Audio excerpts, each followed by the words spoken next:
دیکھیں، میں نے آپ سے ایک چیز بتائی کہ مایوسی ہو، نا امیدی ہو، غیر یقینی صورتحال ہو، اعتماد کی کمی ہو، تنگ دستی ہو، مستقبل کی فکر ہو. آج اسی پہ تھوڑی سی بات یہاں پہ بھی ہوئی تھی. تو ان سب چیزیں، یہ سب علاماتیں ایک ہی چیز کی طرف انڈیکیشن کرتی ہیں کہ کہیں نہ کہیں ہمارا جو رشتہ ہے اللہ رب العزت سے وہ ڈسکنیکٹ ہے.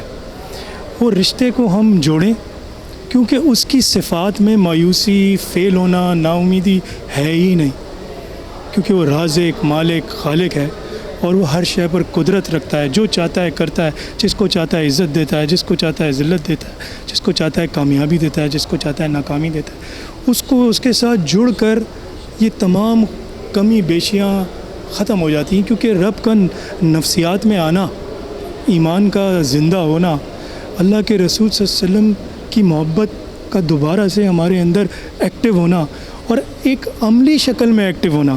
کیونکہ ایک جذبات اور احترام تو ہم سب کرتے ہیں، مرنے گردن کٹانے کو ہم سب تیار ہیں، لیکن ان کی طرح ایک دن، ایک گھنٹہ گزارنے کو تیار نہیں ہیں. ان کی طرح ایک دن سچ بولنے کو تیار نہیں ہیں. ان کی طرح ایک دن درگزر اور معاف کرنے کو تیار نہیں. ان کی طرح ایک دن دوسروں کا احساس اور ہمدردی دل میں پیدا کرنے کے لیے تیار نہیں.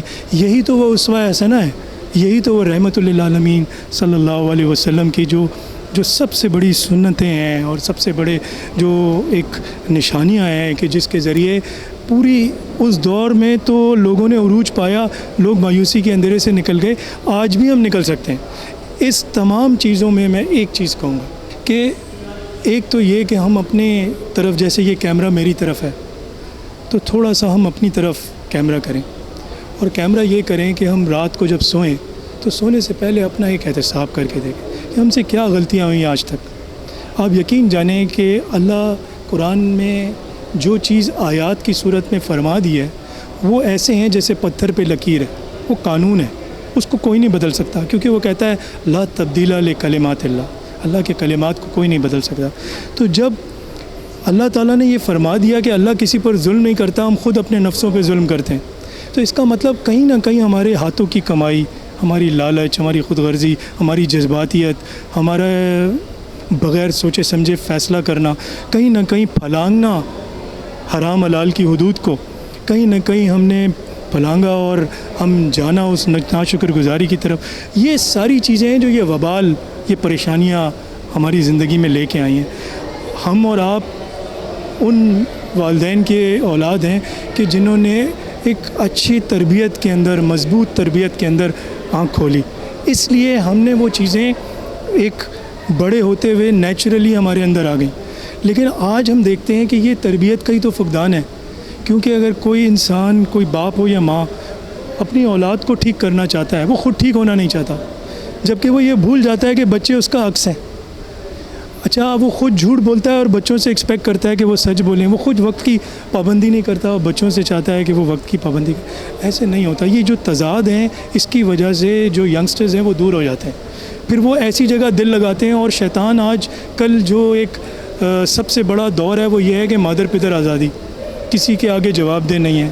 ایک ایسا تصور پیش کیا جا رہا ہے کہ دو قسم کے راستے اور دو قسم کے نظریات ہیں. ایک وہ ہیں جو اللہ کی مرضی سے جیتے ہیں، اور دوسرے وہ ہیں جو اپنی مرضی سے جیتے ہیں. اپنی مرضی سے جینے سے مراد کہ مادر پدر آزادی، فریڈم، اور فریڈم میں وہ دین کو لے کے آتے ہیں کہ بھئی یہ میں کروں گا، یہ نہیں کروں گا، یہ پسند ہے، یہ نہیں پسند ہے، یہ میں حرام کو مانوں گا، یہ نہیں مانوں گا. اور جب کہ دین میں فریڈم موجود ہے، حلال میں جتنا مرضی چاہے آپ کے پاس فریڈم ہے.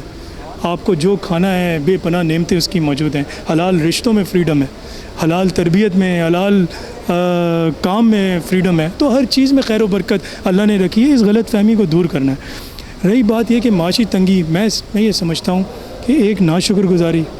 دوسرا، اللہ تعالیٰ فرماتا ہے وَمَنْ أَعْرَضَ عَنْ ذِكْرِي، جس نے میرے ذکر سے روگردانی کی، فَإِنَّ لَهُ مَعِيشَةً ضَنْكًا، ہم اس کی معیشت کو تنگ کر دیں گے. یعنی تنگ دستی اور بے اطمینانی اللہ مسلط کر دیتے ہیں جو اللہ کے ذکر سے غافل ہوتا ہے. اب ذکر جو ہے ایک اسماء کا ہے، صفات کا ہے اللہ کی، یا رحمان، یا رحیم، یا، اور ایک احکامات کا ہے.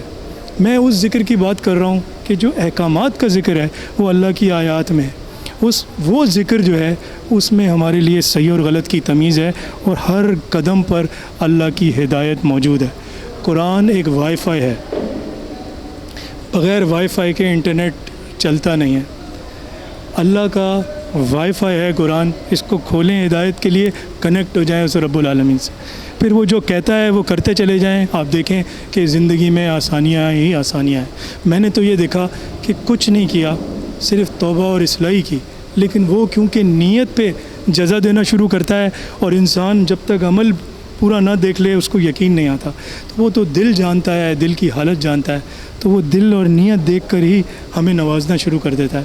تو آج ایسا کیا ہو گیا ہے، ہمارے پاس سب کچھ تو ہے، ایک اتنا رچ تاریخ ہے، ایک اتنی رچ جو ہے وہ ہمارے پاس ٹریڈیشنز ہیں، طور طریقے ہیں، پھر ہمارے پاس سب کچھ ہے، قرآن ہے، سنت ہے، اسوہ حسنہ کمپلیٹ ہے، مکمل دین ہے، تو کس چیز کی کمی ہے؟ اتنے لوگوں کے جو نقش قدم ہیں جو چلتے رہے اس دین پر، اللہ کے نیک بندے آج بھی موجود ہیں جو اس رستے پہ چلتے ہیں، تو کس چیز کی کمی ہے؟ ایک ہی چیز کی کمی ہے، پہلے یہ کہ مانیں تو صحیح کہ ہم غلط ہیں، کیونکہ غلطی مانیں گے تو پھر اگلا قدم آئے گا کہ یار توبہ کرنی پڑے گی، اصلاح کرنی پڑے گی، معافی مانگنی پڑے گی، رجوع کرنا پڑے گا۔ اب سنتے ہیں چلیں کہ رب العالمین کیا فرماتے ہیں، پھر وہ بات دل اور دماغ میں جاتی ہے، پھر اس سے ایک ریئیکشن پیدا ہوتا ہے، کیونکہ قرآن شفا کرتا ہے اور رحمت کرتا ہے۔ تو شفا جو ہے وہ نفسیاتی بھی ہوتی ہے، امراض کی، دلوں کی بھی ہوتی ہے، اخلاق اور کردار کی بھی ہوتی ہے، اور حالات کی بھی وہ شفا کرتا ہے۔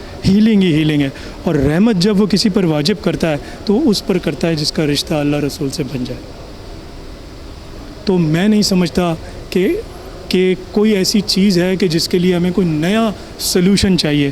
بات یہ کہ ہم دور ہیں بہت، آج بھی رجوع کرتے ہیں، آج بھی ایک آدمی آتا ہے اس کو سکون دے دے گا۔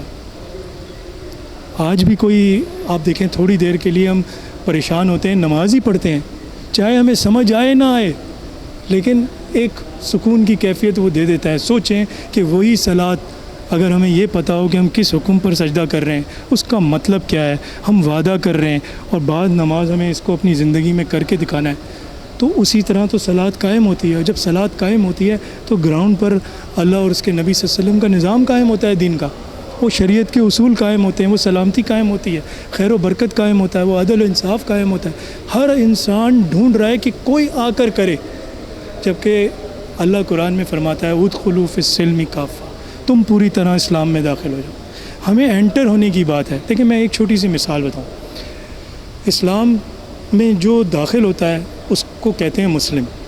مسلم کے معنی جو اسلم کرتا ہے، اسلم کے معنی جو ٹوٹل سرنڈر یا سر تسلیم خم کرنے والا۔ آپ دیکھیں اس اللہ کی کائنات میں جو سلامتی ہے، اس کی میں مثال دینا چاہوں گا۔ ہم کسی سی ایم ہاؤس، پی ایم ہاؤس، کسی ایسی گورنمنٹ جگہ پہ یا امپورٹنٹ جگہ پہ جاتے ہیں، کسی 5 اسٹار ہوٹل میں جاتے ہیں جہاں پہ ایک اسکینر لگا ہوتا ہے نا، ہم وہاں سے وہ گزارتا ہے، کہتا ہے میٹل کی چیزیں، موبائل، چابی، یہ وہ سب نکال دیں، پین وین۔